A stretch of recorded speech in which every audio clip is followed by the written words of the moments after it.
नमस्कार दोस्तों, today exam के यूट्यूब चैनल पर आप सभी का स्वागत है। दोस्तों, आज के इस वीडियो में हम रीजनिंग के मिसिंग नंबर से जुड़े कुछ महत्वपूर्ण प्रश्नोत्तर समझेंगे जो हर बार कंपटीशन एग्जाम में एक या दो सवाल पूछे जाते हैं। दोस्तों, अगर आप भी किसी कंपटीशन एग्जाम की तैयारी कर रहे हैं और रीजनिंग के सवाल समझना चाहते हैं, वो भी आसान ट्रिक के साथ, तो दोस्तों इस वीडियो को आप लास्ट तक जरूर देखें। तो दोस्तों देखते हैं पहला सवाल है, निम्न में से लुप्त संख्या ज्ञात कीजिए। तो दोस्तों नीचे एक श्रृंखला दी गई है जिसमें से अपने को एक प्रश्नवाचक चिन्ह है, वो संख्या अपने को ज्ञात करनी है। तो दोस्तों ये संख्या कैसे ज्ञात करेंगे वो हम आपको इस वीडियो में बताएंगे। तो दोस्तों सबसे पहले ज्ञात करने से पहले अपने को संख्या ध्यान से देख लेनी चाहिए। संख्या कैसे देखते हैं, जहाँ पर सबसे बड़ी संख्या है उस तरह से अपने को सॉल्व करना है। यानी इस सवाल में अपने को सबसे बड़ी संख्या है वो नीचे की तरफ दी हुई है, यानी इस सवाल को अपन इस तरह से सॉल्व करेंगे। अगर दोस्तों इस साइड में यहाँ पे बड़ी संख्या होती है तो दोस्तों इस सवाल को अपन ऐसे सॉल्व करते थे, जबकि इस सवाल में क्या देखिए इस तरह से देखिए। तो दोस्तों इसको सॉल्व कैसे करेंगे, तो दोस्तों 9 और 6 को क्या करें तो 45 आए, और इसी प्रकार 12 और 7 को क्या करें तो 95 आए। तो दोस्तों सबसे पहले अपन 9 और 6 को गुणा करके देखते हैं 45 आता है कि नहीं आता है। तो दोस्तों 9 और 6 को गुणा करते हैं तो दोस्तों 54 आता है, जबकि अपने को लाना कितना है 45 लाना है। तो दोस्तों ये मेथड अपना काम नहीं कर रहा है, तो दूसरा मेथड अपनाते हैं। तो दूसरा मेथड है अपना 9 का स्क्वायर और 6 का स्क्वायर। तो 9 का स्क्वायर कितना होता है, तो दोस्तों 9 का स्क्वायर होता है 81, और 6 का स्क्वायर कितना होता है 36। यानी अपने को 9 और 6 का स्क्वायर को घटाना है। 9 का स्क्वायर होता है 81 और 6 का स्क्वायर कितना है 36। 9 और 81 में 36 घटाते तो दोस्तों कितना आता है 45 आता है, जबकि अपने को लाना कितना था 45 ही लाना था। उसी प्रकार दूसरे में देखते हैं दोस्तों 12 का स्क्वायर और 7 का स्क्वायर। 12 का स्क्वायर कितना होता है 144 होता है, और 7 का स्क्वायर कितना होता है 49 होता है। तो दोस्तों 12 का और 7 के स्क्वायर में घटाने पे अपने को 95 आता है या नहीं आता है।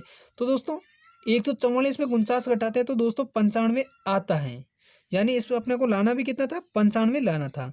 तो दोस्तों इसी प्रकार अपने को तीसरे में देखते हैं कि 8 और 3 का स्क्वायर देखते हैं कि आंसर कितना आता है। तो दोस्तों 8 का स्क्वायर कितना होता है, 8 का स्क्वायर होता है 64, और 3 का स्क्वायर कितना होता है 9। तो दोस्तों 64 में से 9 घटाते तो कितना होता है, तो दोस्तों 64 में से 9 घटाने पर अपने को 55 मिलता है, यानी इसके क्वेश्चन मार्क की जगह पर क्या आएगा 55। तो दोस्तों इस सवाल के कौन से ऑप्शन में 55 है, तो दोस्तों इस सवाल के ए ऑप्शन में है जो 55 संख्या है, यानी दोस्तों इस सवाल का ऑप्शन ए है जो सही आंसर है।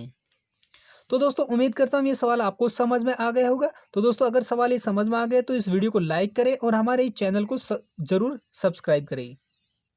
तो दोस्तों इसी प्रकार देखते हैं दूसरा सवाल।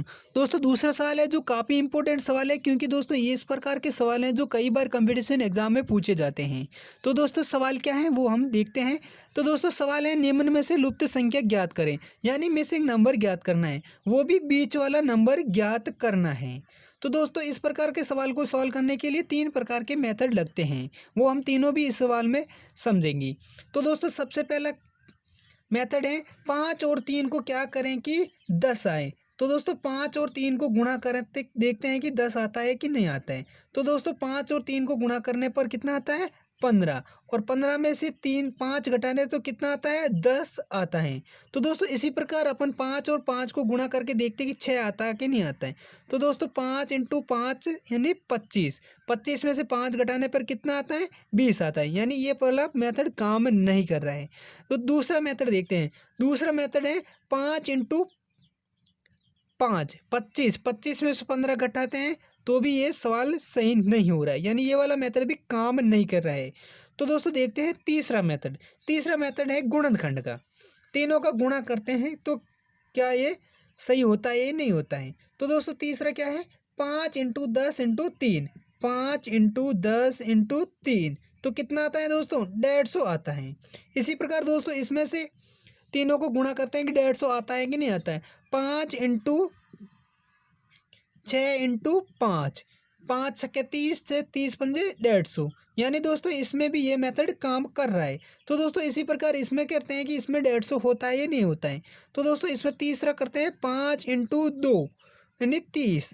दोस्तों अब 30 से कितने से गुणा करने पर 150 आता है। तो दोस्तों 30 में 5 से गुणा करने पर 150 आता है।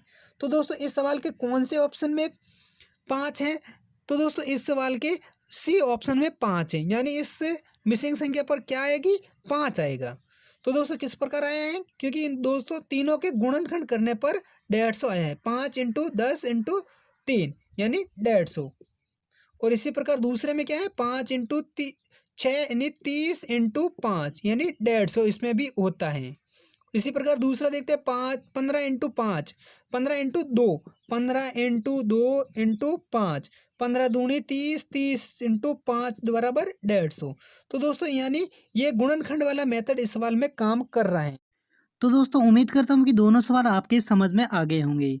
तो दोस्तों अगर आपको दोनों सवाल समझ में आ गए हैं तो इस वीडियो को लाइक करें और हमारे ये चैनल को सब्सक्राइब कर लीजिए। और हम मिलते हैं एक अगले वीडियो के साथ, तब तक के लिए जय हिंद, वंदे मातरम।